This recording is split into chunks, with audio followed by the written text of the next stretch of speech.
प्रवृत्ति थी कि आज दिन तक ही अपने अंदर है कि हम किसी भी काम का क्रेडिट भगवान को देते हैं, खुद के पास नहीं रखते। हम आज भी ये मानते हैं करवाने वाला सब कुछ कौन है, हम निमित्त मात्र हैं, साधन हैं। वो हमसे काम करवा रहा है, हम उसके काम, हम कठपुतलियां हैं। क्या है, उसे नचाने का शौक और हमें नाचना आता है, बस इतना ही, इसके अलावा कुछ भी नहीं।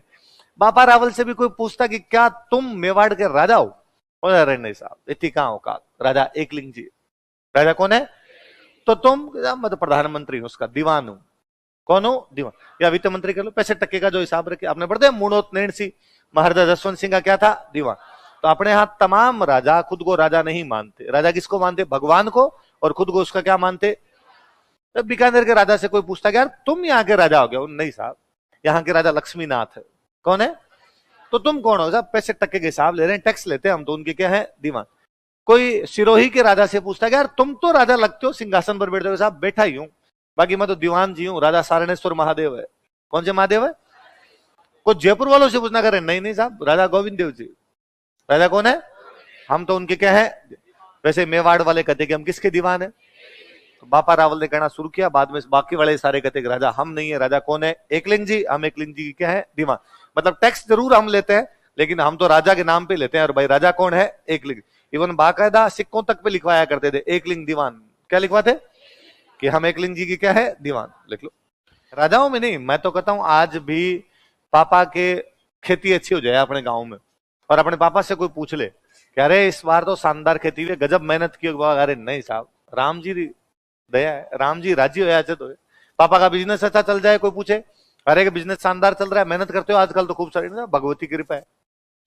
भले पापा सुबह 5 बजे उठ के जाते हो, रात को 12 बजे आते हो, तब जाके दुकान में पैसे आते हो, पर हम ये मानते हैं कि साहब किसकी दया है।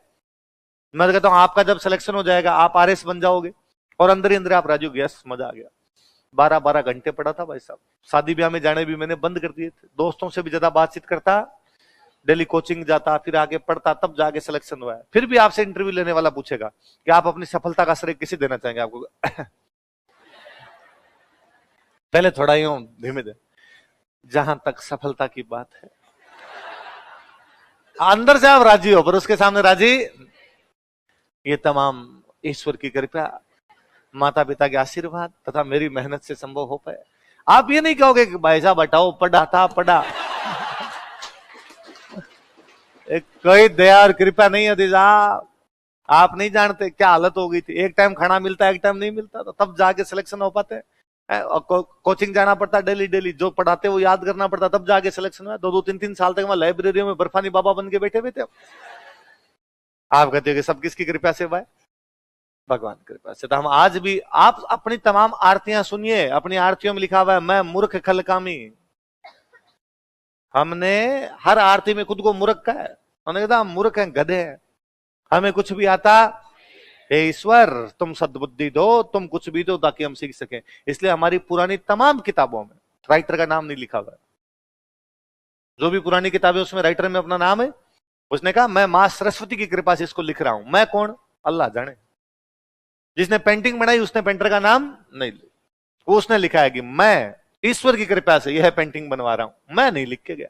और अपने को लगता है, और मैं कहता हूं आज भी अपने में से कोई बंदा और ज्यादा करे मैंने ये कर दिया, मैंने ये कर दिया, अपने है ना उसके पीठ पीछे बात कर लेंगे। एटीट्यूड देख, है ना, ज्यादा एटीट्यूड आ रखा है इस आदमी, क्या है मैं करता रहता है यार, सभी कर लेते हैं, इसने कोई एक्स्ट्रा थोड़ी कर दिया। इवन ना भारत कितना भोला देश है, अपने को ये कह देने का आपके 10 टाबर है अपने के साथ, सब भगवान के दे। हम बायोलॉजी को धत्ता बता देते हैं, हम कहते हैं भाई साहब कोई XY गुणसूत्र नाम की कोई चीज, जो कुछ है वो कौन है? तो वैसे वैसे बापा रावल कहता कि हम किसके दीवान है? एकलिंग। तो मेवाड़ के बाकी राजा भी खुद को किसका दीवान मानते? इसलिए जब आप महाराणा प्रताप का भी गीत सुनते हो तो उस गीत में सुनते हो हल्दी घाटी रो समर लड़ो वो महाराणा प्रताप कट है वो एक लिंग दीवान कट है। कौन सा दीवान? तो मेवाड़ के राजा खुद को क्या मानते? मेवाड़ वाले कौन से वंश के थे? कौन से वंश के थे? गोहिल। गोहिल कौन से वंशी होते हैं?